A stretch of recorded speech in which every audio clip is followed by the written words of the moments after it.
Hello again. Thank you for continuing to stay with us as we continue to commemorate National Recovery Month.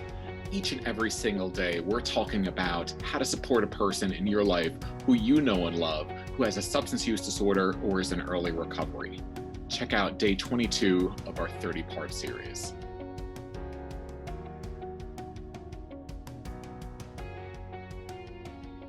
#22. Explore values. Whole person healing goes far beyond just not using. We need to focus on everything about the person, mind, body, and spirit. When we're focusing on the mind, we're taking a look at psychological factors, how a person is thinking, their general mood states.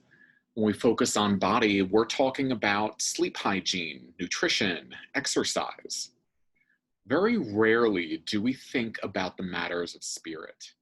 And when we talk about spiritual connection, we may immediately go to thinking about religion and religious connection, our belief in God or a higher power. But spirituality is so much more than that. Spirituality is also our sense of connection with ourselves, what we're here for, what we're doing that's of meaning, and how do we find and fulfill our purpose in life. Oftentimes, for individuals who have substance use disorders or are in early recovery, their connection with spirituality may be lacking. They may have a very vague sense of it, or it might be diminished nearly completely.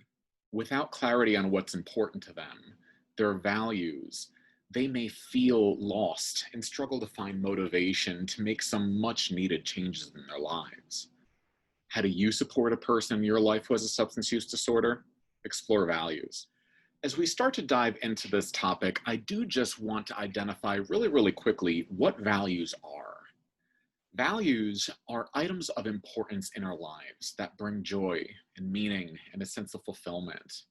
When we are living a life that is surrounded and congruent with our values, we can't help but feel recharged and at peace. Different types of things can be considered values. There's people in our lives, ideals, qualities and characteristics, emotional states, and material items as well, amongst other things. By exploring what's important to us, we can more easily see how we can make some changes to enhance our spiritual connection. There's an exercise I like to do from time to time where I ask a person to sit down with a pen and 20 note cards. Then I'll ask them to write down one value on each card. This can be tricky sometimes. It can take a while for a person to actually sit down and identify 20 different things that are important to them. But it's okay. Given enough time, they'll be able to come up with it all.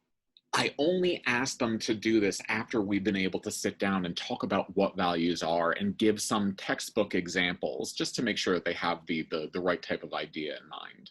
Then we talk about each of their identified values and why they're important to them.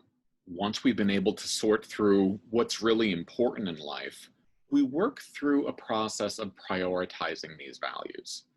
There's no right or wrong way to do it, and depending on the person that I'm working with and the purpose that I'm working with them for, I might go about this prioritization in different ways. But either way, when you sit down, you're able to prioritize the list of values that are there. You're going to be creating this hierarchy.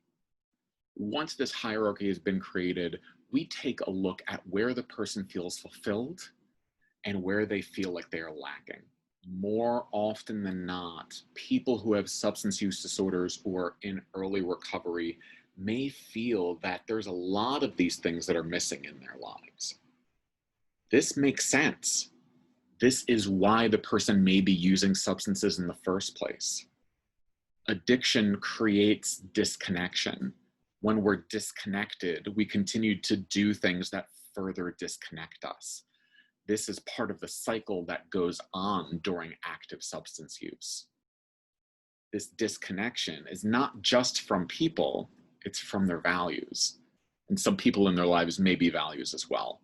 Once we're able to objectively see what's missing, then we can start talking about how to work on getting more of these values back into their lives. We can explore how to enhance connection. Pro tip here, this exercise is not just for people who have substance use disorders. Try it out for yourself. If you want to work on building more of your own values into your life, go for it.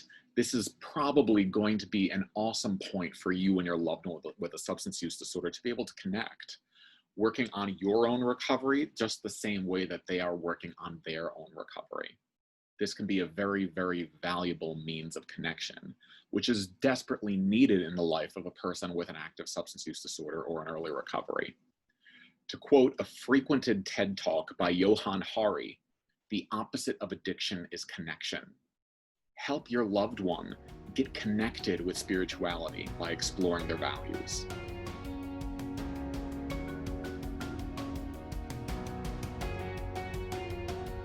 Thank you so much for staying with us as we continue to commemorate National Recovery Month by talking about how to support a person in your life who has a substance use disorder or is in early recovery.